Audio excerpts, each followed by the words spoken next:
Convidamos o capitão de Mar e Guerra, Leonardo Matos, professor da Escola de Guerra Naval, para dar início à sua apresentação.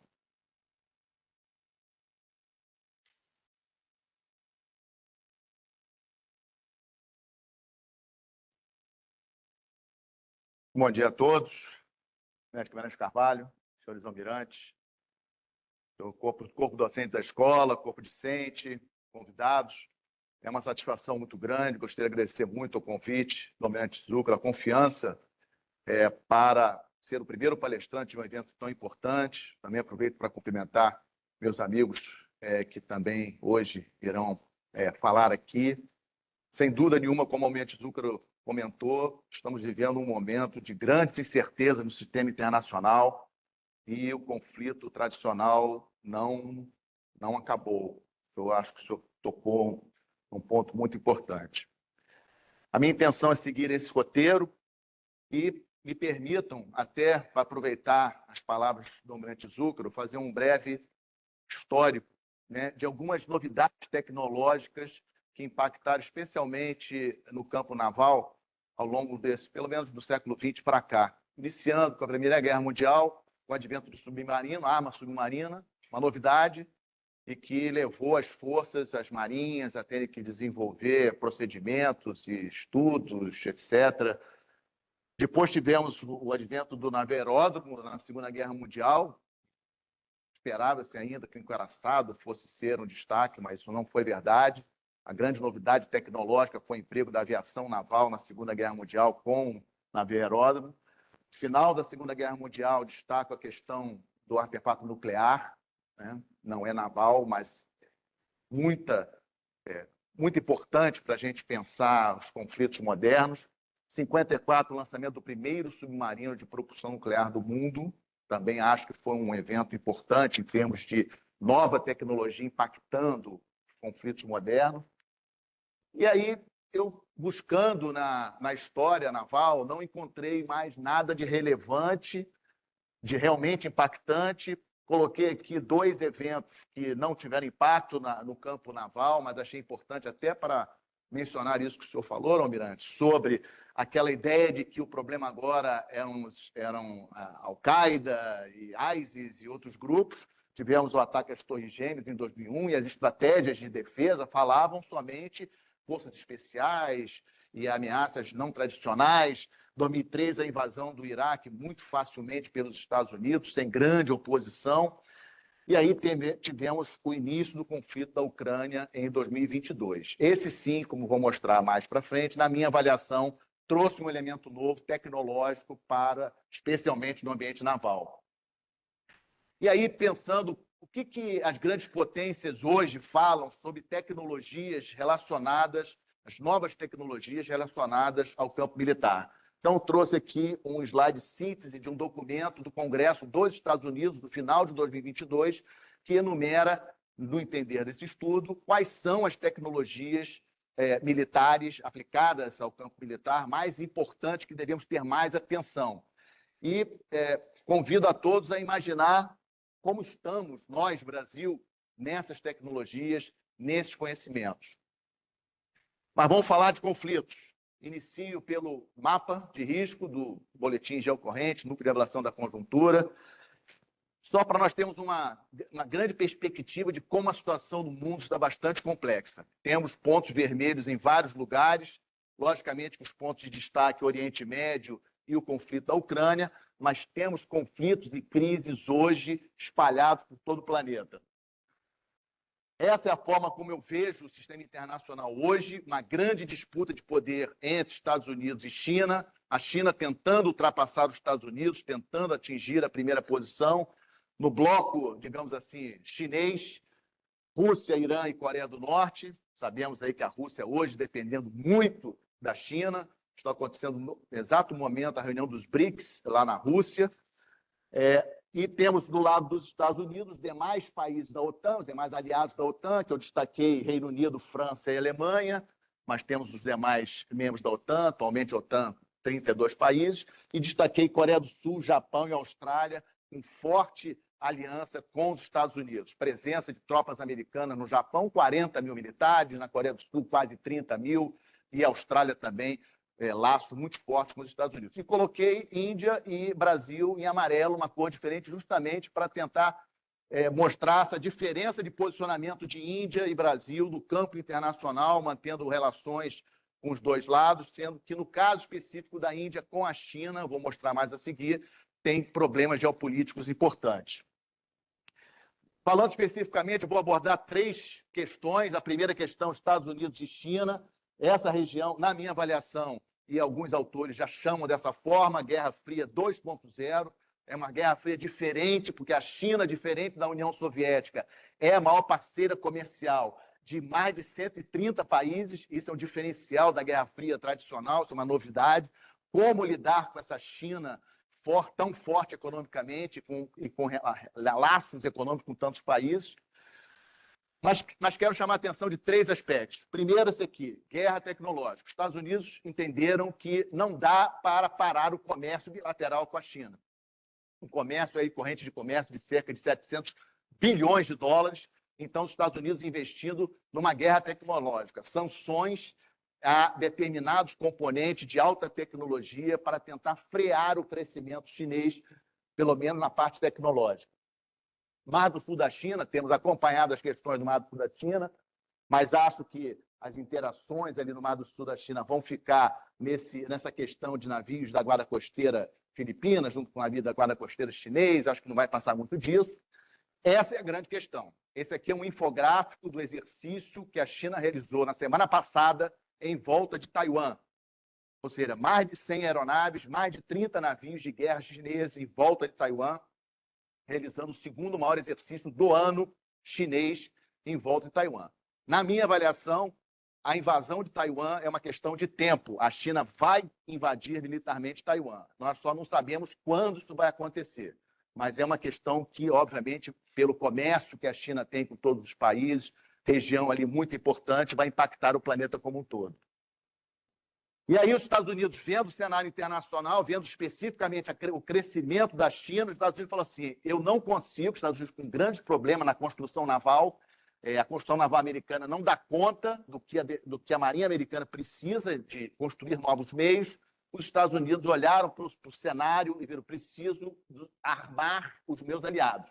Daí veio o programa AUKUS, que é um programa importantíssimo para nós acompanharmos, porque vai dotar a Austrália, um país signatário do Tratado de Não Proliferação de Armas Nucleares, com submarinos de propulsão nuclear, como é o caso do Brasil, sem armas nucleares. Então, acho que é muito importante nós acompanharmos esse programa. E chama a atenção das senhoras e dos senhores de um dado interessante, só para não esquecermos. Quando que o primeiro submarino classe AUKUS vai ficar pronto? Hoje, previsão, 2040. Esse dado eu acho muito relevante. Por quê? Porque muitas vezes, em palestras ou em eventos, me perguntam, mas, comandante, demorando muito o nosso submarino ficar pronto? Nós estamos falando da Austrália, que é um país que tem uma economia forte, apoiado pela maior economia do planeta. O primeiro submarino só vai ficar pronto em 2040. Vocês veem como que defesa não é rápido. Capacidade de defesa demora. Eu acho que isso é um conceito importante. Esse aqui também é uma novidade em termos de tecnologia, que surgiu de uma entrevista que o ex-comandante do Comando do Indo-Pacífico dos Estados Unidos fez ao Washington Post, uma conversa que vazou.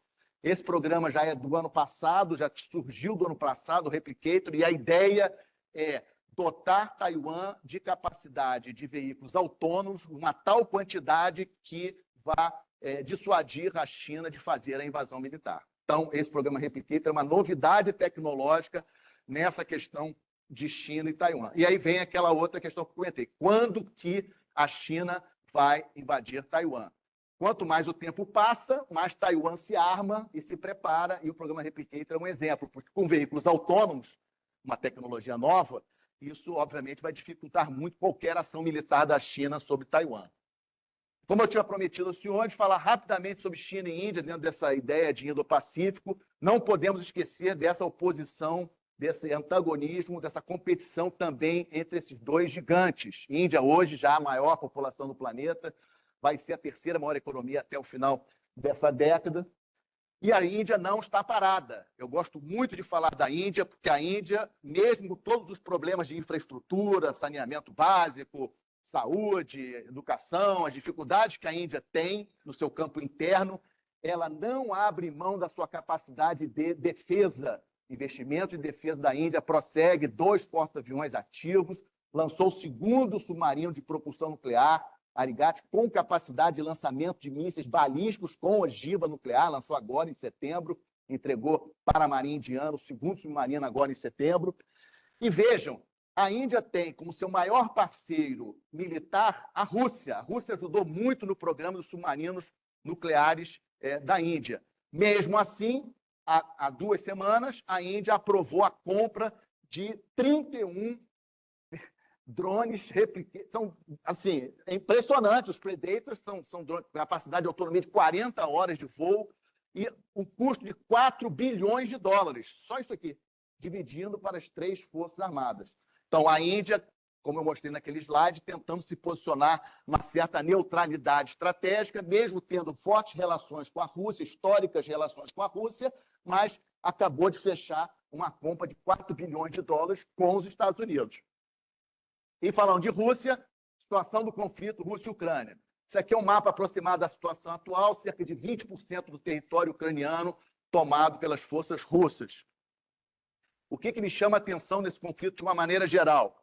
A questão do Starlink, acho que é uma questão que tem que ser discutida, uma empresa civil, que é super importante para o esforço de guerra, comando e controle da Ucrânia, e eu acho que nós temos que olhar isso e ver para o nosso caso. Como será o Brasil num conflito com outra potência? Quais são as nossas dependências tecnológicas de outros países e de empresas privadas, né? Então, acho que o caso do Starlink é um caso importante para nós termos em mente e pensarmos. A questão da comunicação estratégica, cada vez mais importante, ainda mais com o advento das redes sociais, a questão da comunicação estratégica no conflito. Sanções econômicas. As sanções econômicas funcionaram com a Rússia? As sanções econômicas conseguiram reduzir o tamanho da Rússia? Por enquanto, não vemos isso. Então, isso também é uma lição, é um aspecto importante dessa guerra da Rússia com a Ucrânia para nós observarmos. Como o senhor falou, o conflito clássico não morreu. Acho que essa é uma lição importante desse conflito para nós também registrarmos. E o ponto mais importante, deixei no final, na minha avaliação, a grande novidade nesse conflito. Primeiro conflito em que o veículo autônomo naval é empregado com eficácia, né? Ou seja, fazendo a diferença no conflito. Isso aqui é uma imagem de um dos drones ucranianos se aproximando de um navio de guerra da Rússia no ano passado, que deixou o navio daquele jeito.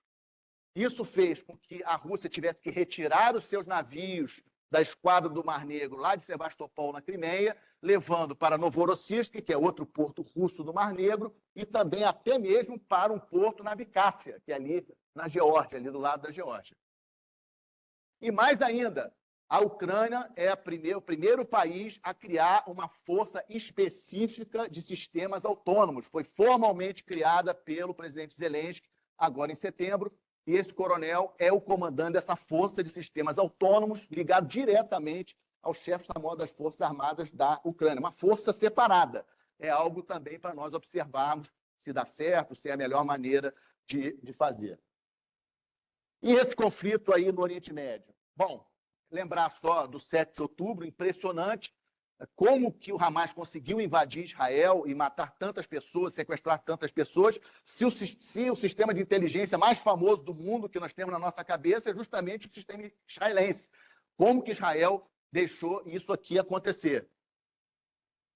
Uma síntese cronológica, esse evento aqui considero muito importante, ou seja, o ataque primeiro de Israel à embaixada iraniana na Síria, em abril deste ano, matando vários militares iranianos, provocando a primeira retaliação direta na história do Irã, diretamente contra Israel. Esse é um evento que eu acho que é muito importante, porque nunca tinha acontecido. O Irã, até agora, estava usando seus proxies contra Israel, mas tivemos em abril um ataque direto do Irã contra Israel. E uma resposta pequena, pontual, de Israel contra o Irã, lá no radar de defesa aérea iraniano. Mas não parou por aí.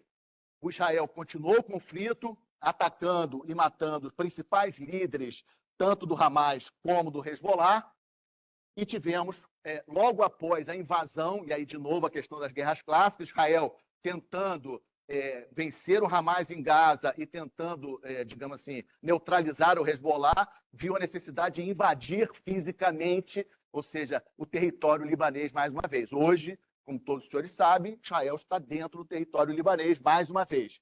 Isso provocou a rápida reação do Irã, que fez um ataque, dessa vez com mísseis balísticos, dessa vez sem avisar, sem aquele teatro que nós vimos em abril, 180 mísseis balísticos. Nós temos aí, por informações de inteligência, que efetivamente alguns desses mísseis balísticos acertaram, sim, bases aéreas israelenses, destruindo determinados alvos, como algumas aeronaves que estavam lá, etc. Ou seja, ocorreram problemas com esse ataque aqui do Irã.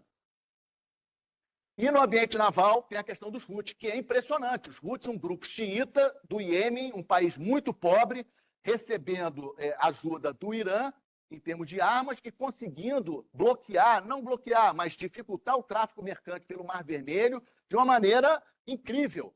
Né? E as forças, isso começou em novembro do ano passado, 2 navios mercantes já foram afundados pelos Houthis, e até o momento as forças do Ocidente não conseguiram neutralizar totalmente a ameaça Houthis. Em termos tecnológicos, também a utilização de veículos autônomos, um barquinho simulando um barquinho de pesca, que acertou um navio petroleiro que estava passando por lá, no primeiro ataque exitoso, lá na região ali do Mar Vermelho. E aí eu deixo para os senhores essa pergunta: qual o papel que nos cabe nesse mundo? Nós queremos ser um ator regional apenas? Queremos ter um protagonista global? Qual o tamanho do Brasil? E aí, não vou me delongar muito por causa da questão do tempo, mas só posicionando o Brasil. Nós temos um grande desafio de nos posicionarmos, tendo a China como nosso grande parceiro comercial, mas tendo os Estados Unidos como um tradicional parceiro estratégico de Primeira Guerra Mundial, Segunda Guerra Mundial e tantas outras coisas. Importantíssimo nossas relações com a Argentina, nosso terceiro maior parceiro comercial. Temos que ter relações geopolíticas com a Argentina. Não pode depender de quem é o presidente que está no país ou no outro. As nossas relações com a Argentina precisam ser relações geopolíticas. Me preocupa muito a questão da Venezuela. Como é que vai ser a questão da Venezuela? Hoje, por exemplo, o presidente Maduro está na Rússia, com a possibilidade de se tornar membro dos BRICS. É uma preocupação que eu tenho.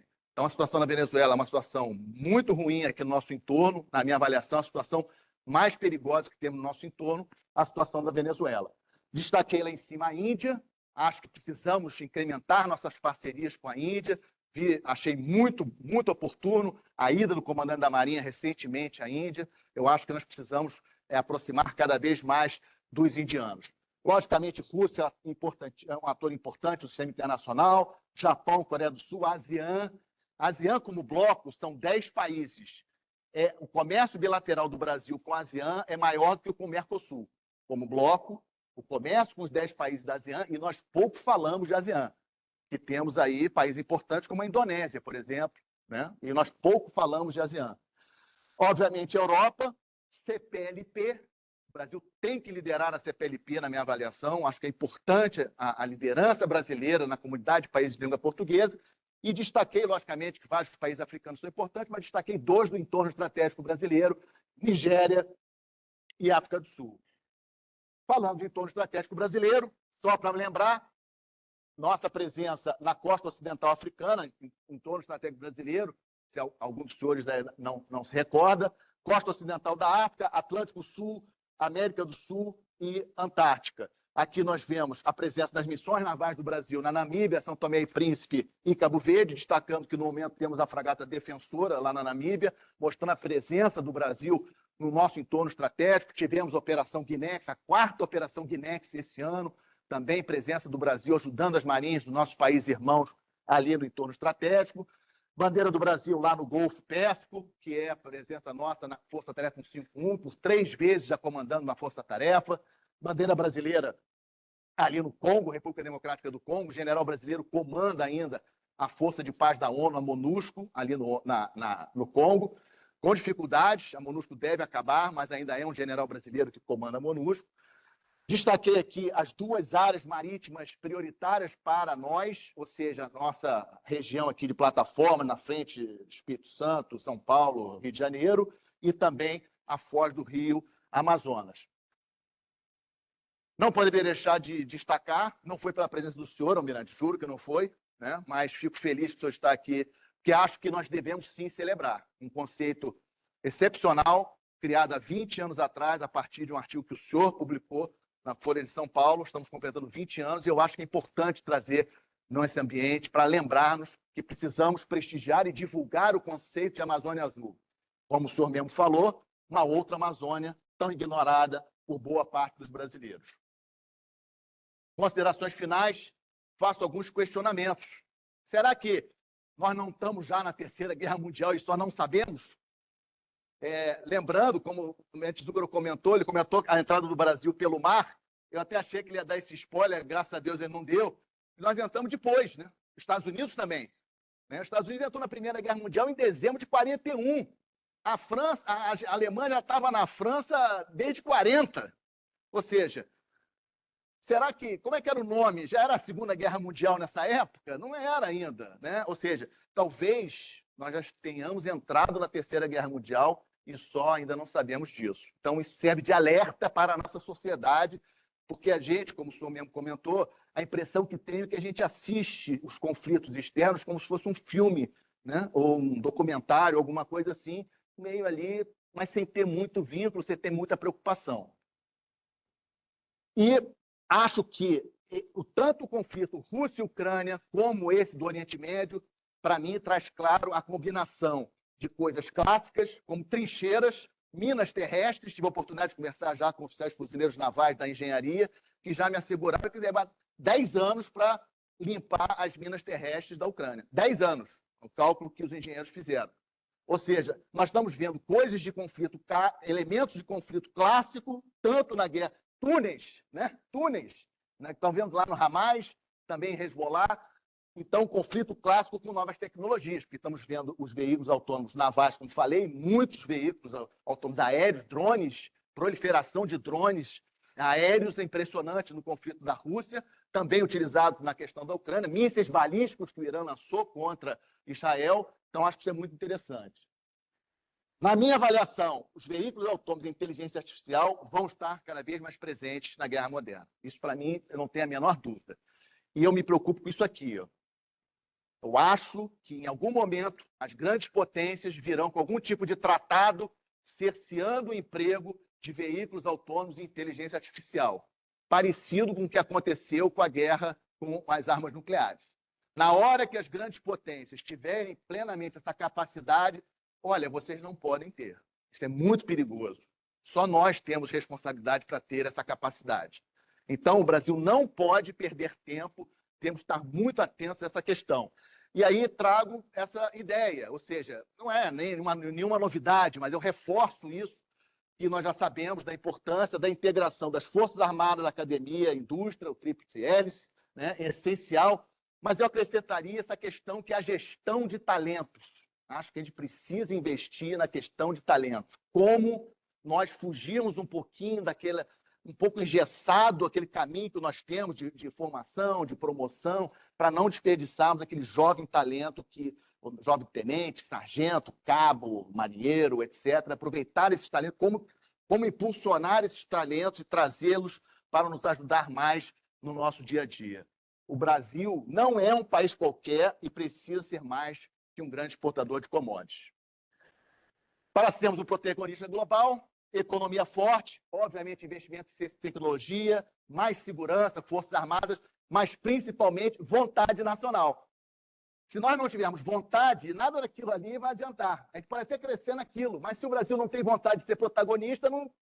Então é importante eventos como esse, almirante, né? Importantíssimo eventos como esse, trazer também amigos da academia, civis para cá, para escutar esse debate, acho fundamental.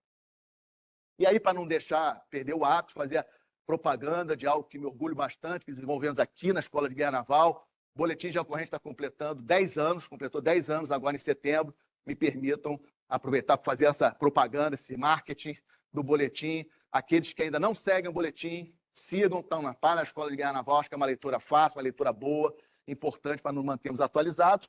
E também me permitam também uma propaganda aí do meu podcast, que eu tento divulgar essas questões, justamente para tentar criar essa vontade nacional. né? Tentar despertar para o brasileiro, de uma maneira geral, a importância de acompanhar o que está acontecendo no mundo. Gosto sempre de terminar com essa carta náutica, que é centrada em Brasília, porque também eu acho que entra dentro dessa história de nós pensarmos no Brasil pensarmos o mundo a partir de nós. Como nós vemos o mundo em torno do Brasil. E também, só ressaltando a questão de que capacidade de defesa leva tempo. Se eu entregasse para o almirante Paulo Ferreira o George Washington, que ficou fundeado aqui, ele ia ter um tremendo problema. Se a Marinha Americana desse de presente para o Comeste o George Washington, ele ia ter um problema e não um presente. Ou seja, capacidade de defesa demora para nós construirmos novos meios, para nós treinarmos tripulação, prepararmos oficiais e praças para guarnecer tripulação, até cais, né, almirante? Ia atracar aquele porta-aviões da ONU, não ia ter cais para atracar o George Washington. E com isso termino minha apresentação, agradecendo a todos e esperando a parte do debate. Muito obrigado.